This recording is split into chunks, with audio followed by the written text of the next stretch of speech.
everybody. Welcome to Rachel's Reviews. We are really excited today to be talking about the next 2 episodes of Doctor Who that we have seen, Orphan 55 and Nikola Tesla's Night of Terror. So this is going to be a lot of fun, and I'm film critic Rachel Wagner, and I'm joined by my good friend Jonathan is here. Hey. Yeah, how are you doing? Pretty good. Good. We're already 4 episodes into the season 12. What do you think? I don't know. Yeah. It's interesting. I liked one of these episodes better than the other. It'll be interesting to see what we both thought. But let's dive into Orphan 55. This is one that on the surface, it seems like one that you would like quite a bit because you got some creature action. But what was your overall thoughts on it? I do not like the kind of people who are so hyperbolic that say, this is the worst episode ever. But if I were one of those people, I would say that about this episode. Why didn't you like it? So many reasons. There, like you said, on the surface, it does seem like one I would like. There is a lot here that I do like. Like, I liked a lot of the ideas for the characters, like -3, the squirrel person, or whatever she was. I liked her. Mm-hmm. I like the idea of the whole thing taking place in this spa. I was getting vibes. There's a different episode that you haven't seen yet called Midnight, where it takes place on a leisure planet called Midnight. And I was wondering if that was going to be sort of like that. And then I mean, in a way it was, but like in really dumb ways, I guess. Like, a lot of these episodes seemed like they were taking old ideas from old episodes of Doctor Who and just using them worse. Mm-hmm. Like dumb versions of already used ideas. Mm-hmm. Like, yeah, for me, a lot of this felt very Power Ranger-y. Like the especially the I don't know. I just felt like actually kind of in both of these I felt sort of Power Rangey elements, like things that could have been cool but came off kind of cheesy. mm-hmm. Like both of the creatures in both of them, well, especially in the next one, the creatures felt very Power Ranger-y and cheesy to me. But yeah, I feel like this episode kind of showed that they aren't using the companions very well. Yeah, that's true. Yeah, That's like the least of my complaints, though.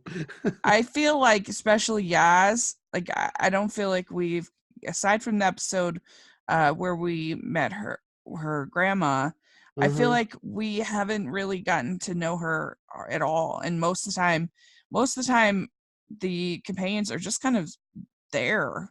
Yeah. Kind of sitting there. I was thinking about that somewhat in these episodes because, and I think I talked about this last time, I like it when the companions are fleshed out in that they have a backstory, they sometimes visit home, you get to know their families, you get to know them as people beyond just being there, being part of the team. And even though we've got some of that with Graham and Ryan last season, there's nothing really tying them back to back home anymore. And we never visit, I mean, we sort of sometimes visit Yaz's family, but not enough that we get to know them in any considerable way. They're just part of the show without making me want to care about them, really. Yeah, I agree. I feel like they are just kind of a cheering section for the Doctor. And Yeah, I don't know. And I don't think that that we have really even gotten to know this Doctor that well. No, not really. After this is now into the second season with her, and I don't know, she's just kind of uh quirky, but that's about all that we really know about her. Mm-hmm. And then also in this one, they're also a little bit heavy-handed with the whole girl power kind of element to it, particularly. Uh, What? I didn't think that's where you were going with that. I thought you were going to talk about the environmental message. well, I was going yeah, to say a little bit. oh, right. There was a whole speech at the end that was so cringy. Yeah, well, there's that, and then yeah, we'll talk about that last, she almost broke the fourth wall. She was literally like Yeah, looking at the camera, at the viewers, giving this speech, which, yeah, it was bad. That was bad. yeah. It For was just, sure. it's like, I understand why they want to have that kind of a message in a show like this, but like, you can have that kind of a message without beating somebody over the head with it, making it so in your face that, like, use it, do something more metaphorical instead of literally setting this story on the planet Earth, which contradicts all episodes of Doctor Who that have already happened. Like, Mhm. I suppose you could find some way to retrofit this in there somewhere, but on the surface, this completely contradicts old episodes of Doctor Who. Like, Doctor Who, the Earth in the far future is nothing like this. Like, they Right. don't actually say a year that this is supposed to take place in, which I guess is they're out by saying, oh, we never said when it was set. But like, you're going to have to do some heavy retconning to be able to cram this into the timeline as it is. It just, there are so many things about this Yeah. episode that are just so dumb. Right. Yeah, I agree. So basically they find this spa in space, and the that is supposedly going to be this vacation, a place, and they find this old man named Benny, well, this couple, and he's on oxygen, and he ends up getting, there's these aliens that come, and the um and then the aliens come, and they are they take Benny, and the aliens are called the Dregs, and they're these creatures that have lived through a nuclear fallout, and so they the whole crew gets stranded there without the TARDIS, and but they're trying to go uh, find Benny, and the I thought the creatures looked really bad, particularly when you saw them on a full view.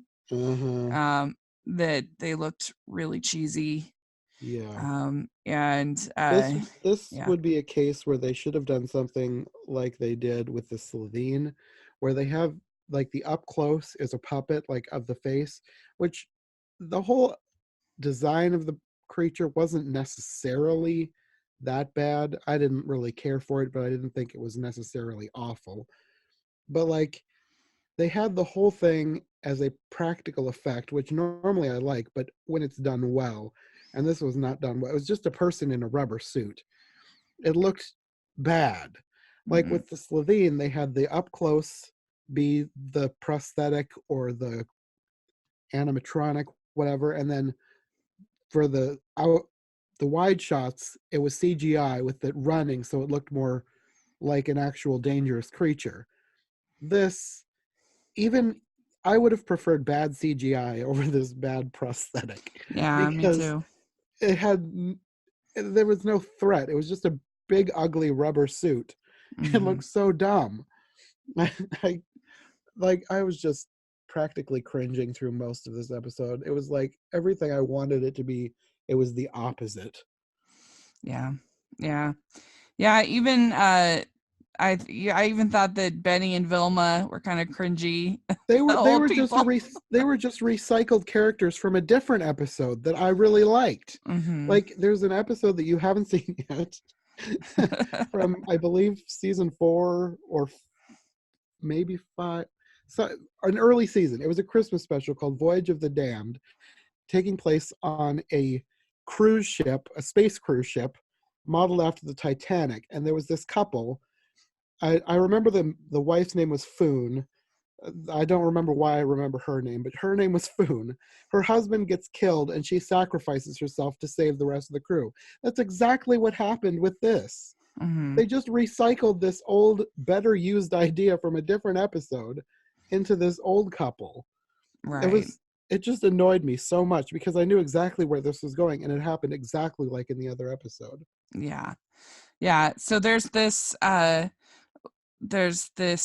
woman named Kane, and then she is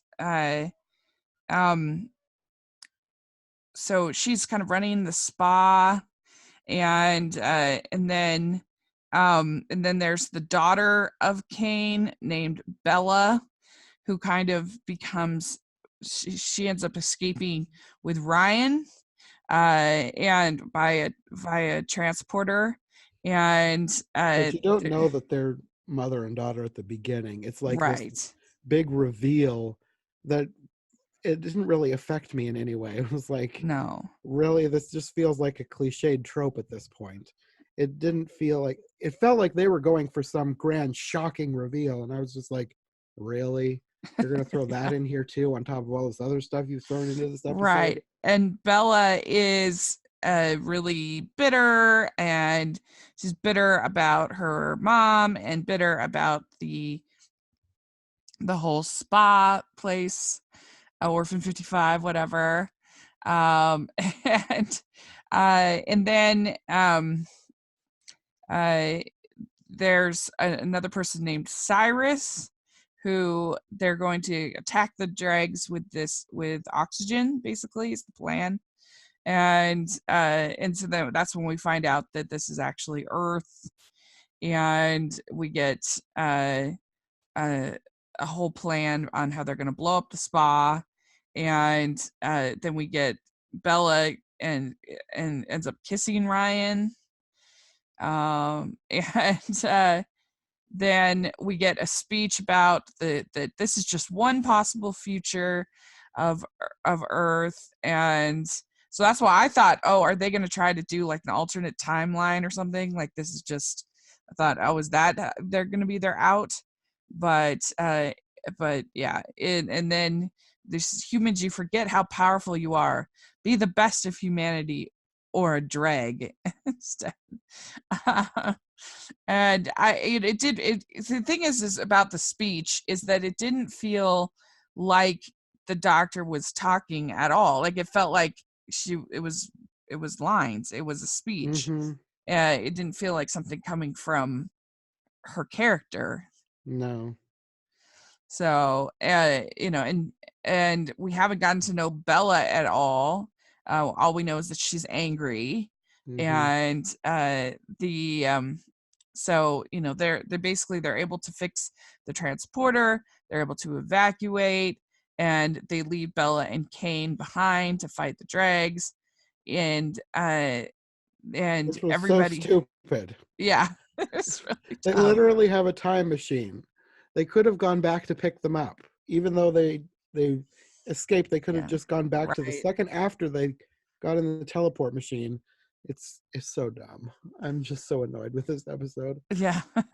Basically, yeah, so then the doctor is she tries to give him this inspirational speech about how this is only one possibility and humanity can make positive change. We don't have to end up like the dregs.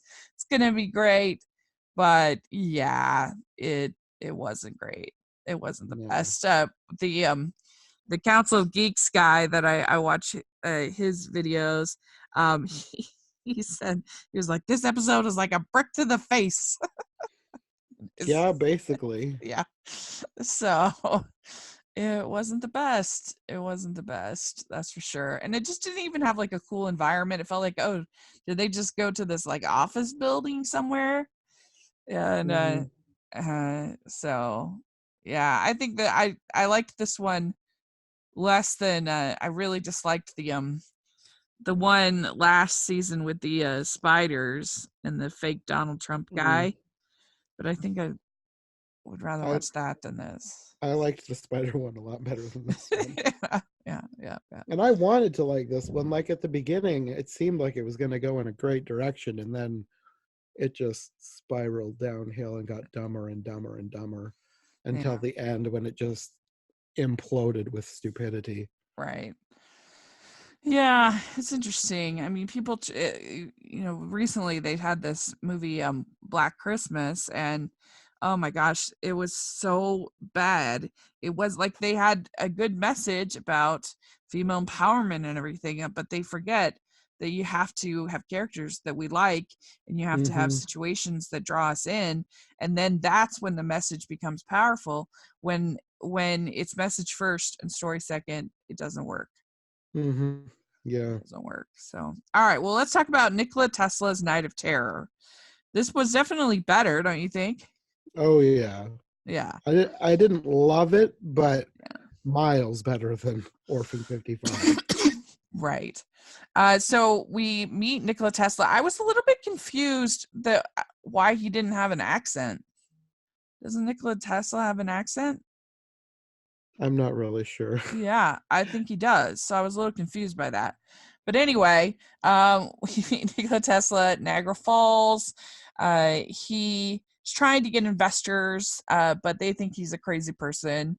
And then he has this electricity machine, and a man dies from working on the machine, and he is very frustrated about that because they basically paint uh, Nikola Tesla as this genius who is terrible at business, and that is accurate.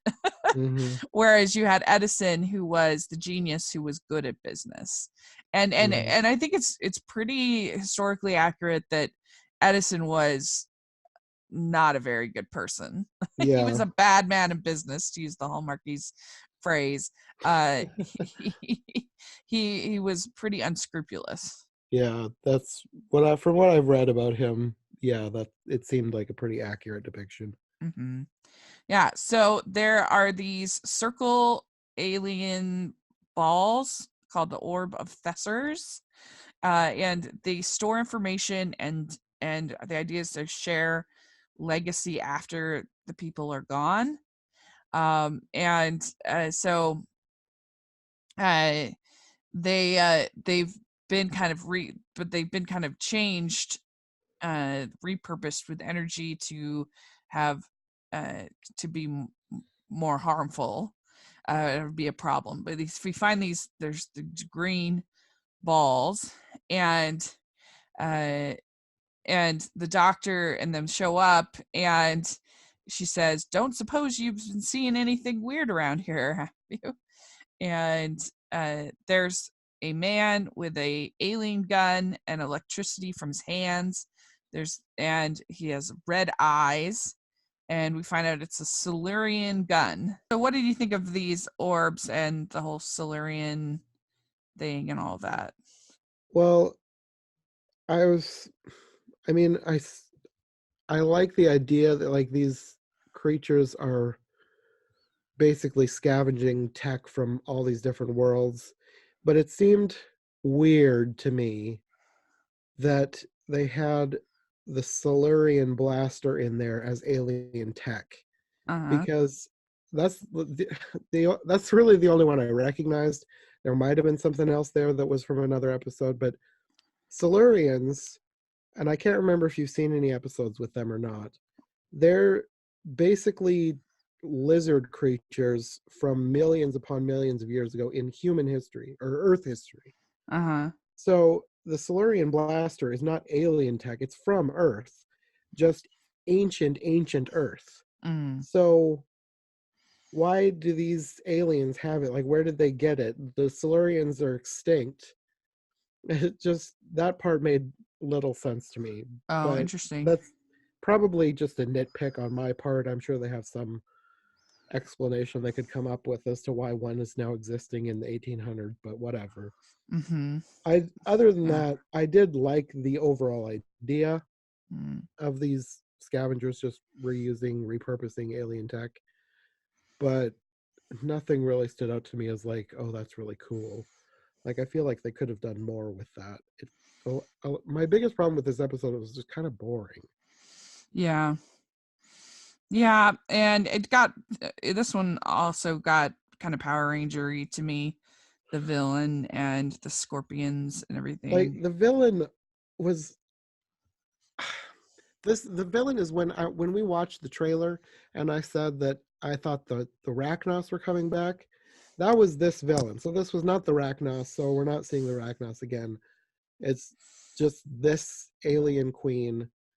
I can't remember the alien queen's name, and she just seemed like a knockoff version of the Rachnos queen. Mm-hmm. Except, I mean, I liked the idea of having sort of a scorpion version of the Rachnos. I'm guessing that's what they were going for, and I think I would have liked it better if they'd have maybe explained that maybe this is related to the Rachnos somehow. But instead, it Mm-hmm. just felt with the other episode, a lesser imitation of something we've seen before. Instead of Yeah, the idea is that these creatures are scavengers, and they yeah just kind of what take what they need, and they're kind of like vultures in that way. And she is queen of this Scythera, yeah and so everything about her is been stolen. So it's a stolen they have a stolen face, stolen body, stolen everything that they have is taken from something else. And even the technology they're using with the orbs, everything is stolen. And so yeah, I don't know, she just felt very, when they finally see the queen, she felt very Power Rangery to me, felt Rita yeah Repulsa. that's kind of what I was thinking. But like I said, if you're looking for that kind of villain, the Rachnos did it first and did it better. Yeah. But I don't want to criticize her because I liked things about her and I did like her design and I like the actress who plays her. The actress who plays her was actually in the Doctor Who spin-off, the Sarah Jane Adventures. She Hmm. played Rani Chandra. I believe her name is Anjali Mohindra. But I had I was when I heard she was coming back to Doctor Who, I was like really hoping that maybe they were going to tie it back into the Sarah Jane Adventures and they'd bring Ronnie back. But no, she's playing this prosthetic creature, which is fine. But Yeah. I wanted something better for her because I liked her and I was excited for her to come back, and it just seemed like she could have been used better. Yeah. But The it was base fine, I guess. Basically, the Tesla has this thing called the Wardenclyffe project, where he is building this communication tower to try to communicate with aliens from Mars. But everybody thinks that he's crazy. But um, he's he actually, in the case of the story, it's actually like working, and that's the kind of the history of Tesla, is that his stuff always works. He gets it to work, but people think he's crazy. Basically, Hmm. they're not ready for his innovation, and because he's not able to kind of package it in the way that Edison is able to do. There's also, so the alien storms into Edison's lab. He had stolen the body of a man named Harold Green. They ends up killing the actual real Harold Green, and and Yaz and Tesla work together in this, working on the orb, trying to figure it out. And the doctor ends up setting the lab on fire, and you see the aliens kind of melt away because they can look like anyone. And then Tesla and Yaz get taken to this alien lair, and and then you also see Tesla's assistant, Mrs. Scarrett, I think was her name. She ends up going into the TARDIS, and Tesla is also just blown away by the TARDIS. And the Doctor is able to use the orb in the TARDIS to help with them to be able to go and face off with this alien. And Yaz says, just because you're a genius doesn't mean you have to figure everything out on your own. And so they're trying to find this Braxian bouncer that will give enough power to get Yaz and Tesla back home. And yeah, and then you get kind of a big chase between everybody and these giant scorpions that are on the loose. You also see Edison with the sonic screwdriver, and so the Doctor ends up confronting the Queen, and she says, "You're not a ruler, you're a parasite."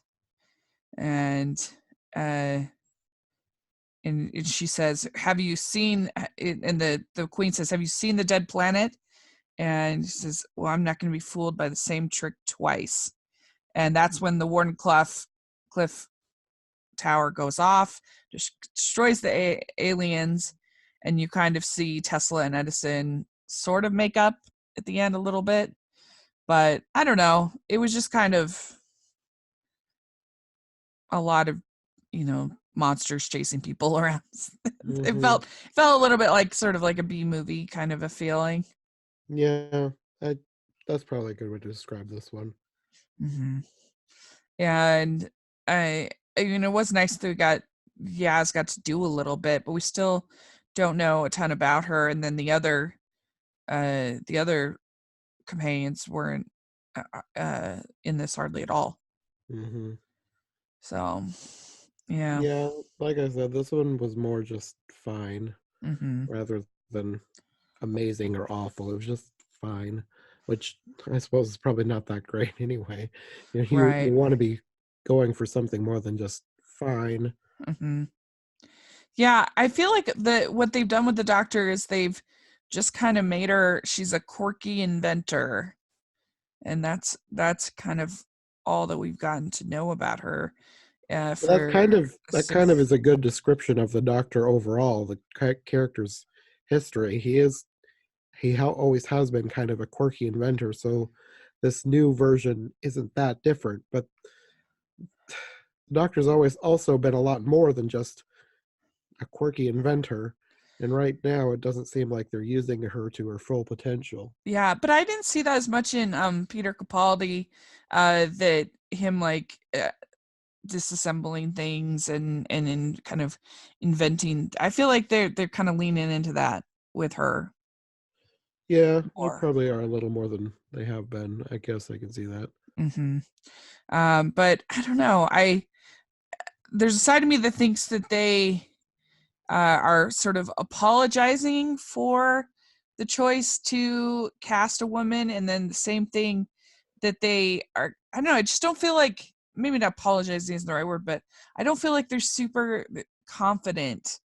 That they feel the need to kind of make her sort of a perfect character and make her kind of giving speeches and as opposed to, because the problem you have sometimes when people try to do a strong female character is, instead of being like really confident in the female character, they feel, well, are we going to get backlash for any mistakes or anything that if she's an actual character? You know what I'm saying? Like I don't know. I feel like there's a little bit of insecurity in their choices, as opposed to making her a fleshed out character that makes mistakes and is flawed and we're going to see her face off against the Master, hopefully more Mm-hmm. coming up, and that has some potential, I think. But if she's just kind of perfect, then it's not interesting. Mm-hmm. And I've seen that before in other franchises and things, even to a certain extent with Rey um, in the Star Wars movies. But at least there was enough kind of going on all around her, and there was enough sort of growth that it was okay with me. But I feel like sometimes there's that insecurity of like, we want to have a strong female character, but we don't want to actually make her a character, because then people will be like, how could you do this with our strong female character? I don't know if that makes sense. Yeah, I think I know what you're saying. Mm-hmm. And so I don't know, it's interesting. But yeah, so far I it's been an interesting 4 episodes, and hopefully the next 2 will be better. Yeah, I'm really hoping that the next two will be better. So there we go. Well, we talked about these 2 episodes, and I hope that they do more with our companions. We get to know them a little better. But we'll see. These both felt kind of Power Rangery to me, which Mm-hmm. isn't my favorite. So there we go. Let us know, if you're listening, what you thought of these 2 episodes, if they were also not your favorite. We would love to hear your thoughts. And yeah, we'll be back in 2 weeks, talk about 2 more episodes, and the season will be clipping along. So Mm-hmm. yep. So very good. Well, thanks so much, Jonathan. And where can people find you? You can find me pretty much any social media at John J. North, and I have my YouTube channel, iHeart Movies, and a podcast with the same name. Great. And you can find me, Rachel's Reviews, all over social media, iTunes, YouTube, and on Rotten Tomatoes. Check that out. And please consider subscribing to the channel if you're listening on YouTube. If you're listening on iTunes, please give us your ratings and reviews. Really appreciate that. And yeah, put in your comments. Let us know what you think. And thanks again. And we will talk again in 2 weeks. Okay. Okay. Bye. Bye.